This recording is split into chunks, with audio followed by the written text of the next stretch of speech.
ಈಗಿನ ಜನರಲ್ಲಿ ಸಾಮಾನ್ಯವಾಗಿ ಕಾಡ್ತಿರೋದಂದರೆ ಬೊಜ್ಜಿನ ಸಮಸ್ಯೆ ಆಗಿದೆ. ಹೌದು, ಕೆಲಸದ ಮಧ್ಯೆ ಮನೆಯಲ್ಲಿ ಹೇಗೆ ಬೊಜ್ಜು ಕರಗಿಸೋದು ಅನ್ನೋದು ಎಲ್ಲರ ಚಿಂತೆ ಆಗಿದೆ. ಇದೀಗ ಸುಲಭವಾಗಿ ಮನೆಯಲ್ಲಿ ಹೇಗೆ ಬೊಜ್ಜು ಕರಗಿಸೋದು ಅಂತ ಚಿಂತೆ ಮಾಡ್ತಿರೋರಿಗೆ ನಾವು ಸ್ಪೆಷಲ್ ಚಹಾವನ್ನು ಪರಿಚಯ ಮಾಡ್ತಿದ್ದೇವೆ. ಹೌದು, ಬೊಜ್ಜು ಇರುವವರು ಈ ಚಹಾ ಕುಡಿದ್ರಂತೂ ನಿಮ್ಮ ಬೊಜ್ಜು ಬೇಗನೆ ಕರಗೋದಂತೂ ಪಕ್ಕಾ ಗ್ಯಾರಂಟಿ ಆಗಿದೆ. ಇನ್ನು ವೈದ್ಯರ ಪ್ರಕಾರ ಬೊಜ್ಜು ಕರಗಿಸಲು ವ್ಯಾಯಾಮ ಎಷ್ಟು ಮುಖ್ಯವೋ ಅದರ ಜೊತೆಗೆ ಆಹಾರ ಪದ್ಧತಿ ಕೂಡ ಅಷ್ಟೇ ಮುಖ್ಯವಾಗಿದೆ. ಇದೀಗ ನಾವು ಸೇವಿಸುವಂಥ ಆಹಾರ ಪದ್ಧತಿಯಲ್ಲಿ ಕೊಂಚ ಬದಲಾವಣೆ ಮಾಡಿಕೊಂಡ್ರೆ ಬೊಜ್ಜು ಇಳಿಸ್ಕೊಳ್ಳೋದು ಕರಗಿಸೋದು ತುಂಬ ಸುಲಭವಾಗಿದೆ.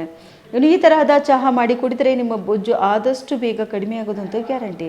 ಇದು ನೋಡೋದಕ್ಕೆ ತುಂಬಾ ಸಿಂಪಲ್ ಆಗಿದ್ರೂ ಕೂಡ ಬೊಜ್ಜು ಕರಗಿಸೋದ್ರಲ್ಲಿ ಹೆಚ್ಚಿನ ಪರಿಣಾಮ ಬೀರ್ತದೆ. ಅಷ್ಟಕ್ಕೂ ಈ ಸ್ಪೆಷಲ್ ಟೀ ಮಾಡೋದು ಹೇಗೆ ಅಂತ ನೋಡೋದಾದ್ರೆ 2 ಕಪ್ ನೀರಿಗೆ ಶುಂಠಿ ತುಂಡುಗಳನ್ನು ಹಾಕಿ ಕುದಿಸಬೇಕು. ಬಳಿಕ ನೀರು ಅರ್ಧ ಖಾಲಿ ಆದಾಗ ಅರ್ಧ ನಿಂಬೆ ರಸ ಹಿಂಡಿ ಕುಡಿಯಬೇಕು. ಈ ರೀತಿ ನೀವು ದಿನಕ್ಕೆ 2 ರಿಂದ 3 ಬಾರಿ ಮಾಡೋದ್ರಿಂದ ನಿಮ್ಮ ಬೊಜ್ಜು ಕರಗಿ ನೀವು ಒಳ್ಳೆ ರಿಸಲ್ಟ್ ಪಡೆಯಬಹುದಾಗಿದೆ. ಉತ್ತರ ಕರ್ನಾಟಕ ನ್ಯೂಸ್, ಇದು ಕನ್ನಡದ ಉಸಿರು.